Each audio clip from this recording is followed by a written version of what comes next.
Okay,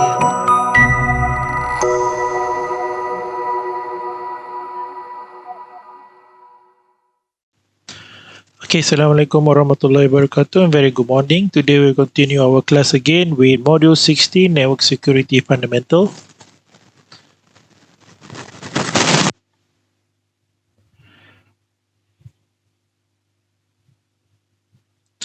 Okay, so we start with security threats and vulnerabilities. Okay, so whenever you construct a network, of course, the first things that you have, one of the things that you have to consider is security threats and also the vulnerabilities of the system. So there's a lot of types of threats. Okay, attacks on a network can be devastating and can result in a loss of time and money due to damage, theft, or of important information or assets. Intruders can gain access to a network through software vulnerabilities, hardware attacks, or through guessing someone's username and password.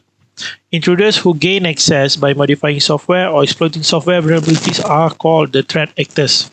So after the threat actors gains access to the network, four types of threats may arise. Okay, so this is what will happen if the threat actor got access to the network.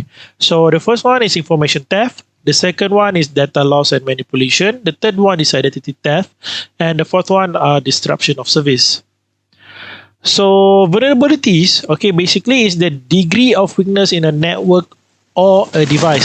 Some degree of vulnerabilities is inherent in routers, switches, desktop, servers, and even security devices. Typically, the network devices under attack are the endpoints such as servers and desktop computers. So there are three primary vulnerabilities or weaknesses. So the first one are technological vulnerabilities, which might include TCP/IP protocol weakness, operating system weaknesses, and also network equipment weaknesses. And then the second one, we have configuration vulnerabilities, which might include unsecure user account, system accounts with easily guessed password, misconfigured internet access, unsecure default setting, and misconfigured network equipment. The third one, security policy vulnerabilities, which might include lack of a written security policy, politics, lack of authentication continuity, logical access control not applied, software and hardware installation, and changes not following policy, and a non-existent disaster recovery plan. So all these three sources of vulnerabilities can leave a network or device open to various attacks, including malicious code attack and network attacks. So if network resources can be physically compromised, a threat actor can deny the use of network resources. The four classes of physical threat are as follows, which is we have four threats. Hardware threats, which include physical damage to servers, routers, switches, cabling plant, and workstation. And then we have environmental threats, which include temperature extremes, like too hot or too cold, or even humidity extremes, whether too wet or too dry. And then we have electrical threats, including voltage spike, insufficient supply voltage, okay. And then you have unconditioned power and total power loss. And the fourth one, we have maintenance threats, which include poor handling of key electrical components, lack of critical spare parts, poor cabling, and poor labeling. A good plan for physical security must be created and implemented to address this issue. So here are what kind of network attacks that you can have. Okay, the first one, what we call malware. So malware is short for malicious software. It is code or software specifically designed to damage, disrupt, steal, or inflict bad or illegitimate action on data, hosts, or networks. The followings, okay, that you can see here, three are the types of malware that we often have. The first one are viruses, which is type of malware that propagates by inserting a copy of itself into and becoming part of another program. Okay, it spreads from one computer to another, leaving infection at its travel. Thus the name viruses. So then we have worms, which are similar to virus in that they replicate functional copies of themselves and can cause the same type of damage in contrast to virus. So which require the spreading of an infected host file Okay, worms are standalone software and do not require a host program or human help to propagate. Then we have Trojan horses, harmful piece of software that looks legitimate, but unlike viruses and worms, Trojan horses do not reproduce by infecting other files. They self-replicate. Trojan horses must spread through user interaction such as opening an email attachment or downloading and running a file from the internet. So, in addition to malicious code attacks, okay, it is also possible for networks to fall prey to various network attacks. So network attacks can be classified in three major categories. Okay, the first one we have reconnaissance attack, then we have access attacks, and then we have denial of service.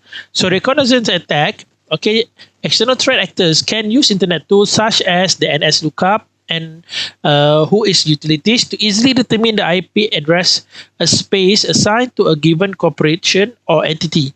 After the IP address space is determined, a threat actor can then ping the publicly available IP address to identify the addresses that are active.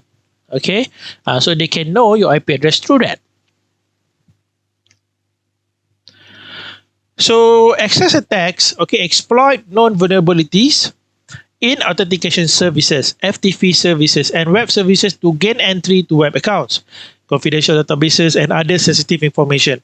And access attacks can be classified into four types. The first one, password attacks, and then we have trust exploitation, port redirection, man in the middle. And okay, so for password attacks, okay, they implement what we call brute force to break the password, Trojan horse, or even packet snippers that can trace what you put into your passwords. So, and then for trust exploitation, a threat actor uses unauthorized privileges to gain access to a system, possibly compromising the target.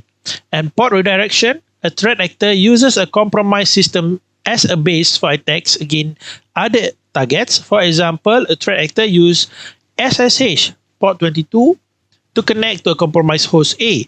Host A is trusted by host B, and therefore the threat actor can use telnet port 23 to access it. So in the man of the middle, okay, the threat actor is positioned in between two legitimate entities in order to read or modify the data that passes between the two parties. Okay, so this is kind of attacks you can have in a network attacks. So, and then the last one is what we call denial of service. So denial of service attacks are the most publicized form of attack and among the most difficult to eliminate.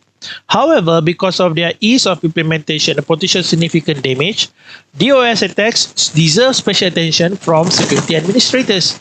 So DOS attacks take many forms. Ultimately, they prevent authorized people from using the service by consuming system resources. To help prevent DOS attack, it is important to stay up to date with the latest security updates for operating system and application.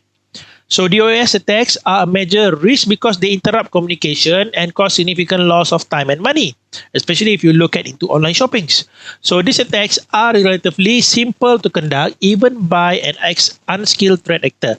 So a DDoS, okay, is similar to DOS attack, but it originates from multiple coordinated sources. For example, a threat actor built a network of infected hosts known as zombies. A network of zombies is called a botnet.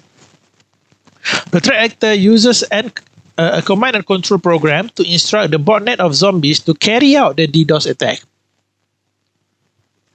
So, based on all those attacks, we need to configure around the mitigation for around these network attacks. So, we have the defense in-depth approach. Okay, so in order to mitigate network attacks, you must first secure devices, including routers, switches, servers, and hosts. So most organizations employ a defense in-depth approach, also known as a layered approach to security. So this requires a combination of network devices and services working in tandem. So several security devices and services are implemented to protect an organization users and access against TCP IP threats. Okay, like for example, we have VPN, ASA firewall, IPS, ESA, WSA, and AAA server. So one of the most important part is you need to keep backups. Okay, backing up device configuration and data is one of the most effective ways of protecting against data loss. So backup should be performed on a regular basis as identified in the security policy.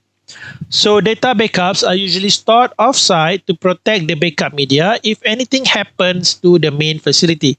So here you have the table shows backup consideration and their description. Like for example, frequency here. Okay, if you have frequency here, okay, it performs backups on a regular basis as identified in the security policy. Okay, full backups can be time consuming. Therefore, perform monthly or weekly backup with frequent partial backups of change files. And then we have storage. Okay, always validate backups to ensure integrity of the data and validate the file restoration procedures. We have security. Backup should be transported to an approved offsite storage location on a daily, weekly, or monthly rotation as required by the security policy. And finally, validation, where we have backups should be protected using strong password. The password is required to store the data.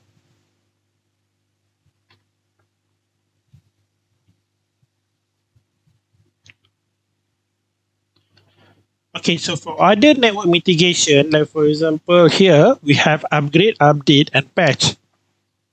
So as new malware is released, enterprises need to keep current with the latest version of antivirus software. So the most effective way to mitigate a worm attack is to download security updates from the operating system vendor and patch all vulnerable systems. So one solution to the management of critical security patches is to make sure all end systems automatically download the updates. So you also need to authenticate, authorize, and do some accounting in order to mitigate the network attack. So these are called authentication, authorization, and accounting, which is AAA. Okay, for the network security services, provide the primary framework to set up access control on network devices. So AAA is a way to control who is permitted to access a network, what actions they perform while accessing the network, and making a record of what was done while they are there. So the concept of AAA is similar to the use of a credit card. The credit card identifies who can use it, how much that user can spend, and keeps account of what items the user spend money on. So then we have firewalls. Okay, network firewalls reside between two or more networks. Okay, control the traffic between them and help prevent unauthorized access. So a firewall could allow outside user control access to specific services. For example, servers accessible to outside users are usually located on a special network referred to as the demilitarized zone (DMZ). So DMZ enables a network administrator to apply specific policies for hosts connected to the network. So firewalls, okay, is a product that came packaged in various forms. So these products use different techniques for determining, okay, what will be permitted or denied access to the network. They include packet filtering, application filtering, URL filtering, and also stateful packet inspection. Okay, so packet filtering, okay, it prevents or allows access based on IP or MAC addresses. So application filtering prevents or allow access by specific application types based on the port numbers. And then we have URL filtering. It prevents or allow access to website based on specific URLs or keywords. So then we have stateful packet inspection. So incoming packets must be legitimate responses to requests from internal hosts. So unsolicited packets are blocked unless permitted specifically. SPI can also include the capability to recognize and filter out specific types of attack, such as denial of services. An endpoint, okay, for a host is an individual computer system or device that acts as a network client. So common endpoints are laptops, desktops, servers, smartphones, and tablets. So securing endpoint devices is one of the most challenging jobs of a network administrator because it involves human nature. So a company must have well documented policies in place, and employees must be aware of these rules. Employees need to be trained on proper use of the network. Policies are often include the use of antivirus software and host intrusion prevention. More comprehensive endpoint security solutions rely on network access control. So when we talk about device security, okay, we have Cisco Auto Secure. So the security settings are set to the default values when a new operating system is installed on a device. In most cases, the level of security is inadequate. For Cisco routers, the Cisco Auto Secure feature, okay, can be used to assist securing the system. In addition, there are some simple steps that should be taken that apply to most operating systems. We have default username and password should be changed immediately. Access to system resources should be restricted to only the individuals that are authorized to use those resources. Any unnecessary services and applications should be turned off and uninstalled when possible. So those devices shipped from the manufacturer have been sitting in a warehouse for a period of time, and they do not have the most up-to-date patches installed. So it is important, okay, to update any software and install any security patches prior to implementation on the network. So when we talk about security, usually we mention about password. So to protect these devices also, we use password. So it's important to use strong password. So here are standards guideline to follow. Here down here in the slides, you can see 6 standard guideline. So we have use a password length of at least 8 characters, preferably 10 or more characters. I think most of you guys are familiar with this. Okay, like for example, deliberately misspell a password. Okay, change password often. Do not write password. Leave it elsewhere. Avoid repetition. Make password complex. All of these are most of it common knowledge to us now. So on Cisco routers with all this password, okay, so on Cisco router itself, leading spaces are ignored for password. So but spaces after the first characters are not. Therefore, one method to create strong password is to use the space bar and create a phrase made of many words. So this is called a passphrase. A passphrase is often easier to remember than a simple password. It is also longer and harder to guess. So one of the good example of password is chemical equation. So if you have chemical equation in mind, you put them as your password. Okay, most of it will be the most secure password, a strong password. So for additional password security, okay, there are several steps that you can take in order to ensure that password remains secret on a Cisco router and switch, including the encrypt all plain text password with the service password encryption command, and set a minimum acceptable password length with security password min length command, and then deter brute force password guessing attacks with the login block for number of attempt, number of within, and number of command. Okay, so and then here disable an inactive privilege exact mode access after a specific amount of time with the exact timeout command. Okay, this is one way for you to secure your network device. Okay, and then we have usually we enable to configure the we usually configure the Cisco device to support SSH for remote access. Okay, so in order to use it properly, you need to configure a unique device host name. Okay, configure the IP domain name, generate a key to encrypt the SSH traffic. Okay, so and then you have to verify or create a local database entry. You have to authenticate against the local database, and you have to enable VTY inbound SSH session so that all of your SSH can be secured correctly. And it is also important for you to disable unused services. Okay, so Cisco routers and switches start with a list of active services that may or may not be required in your network.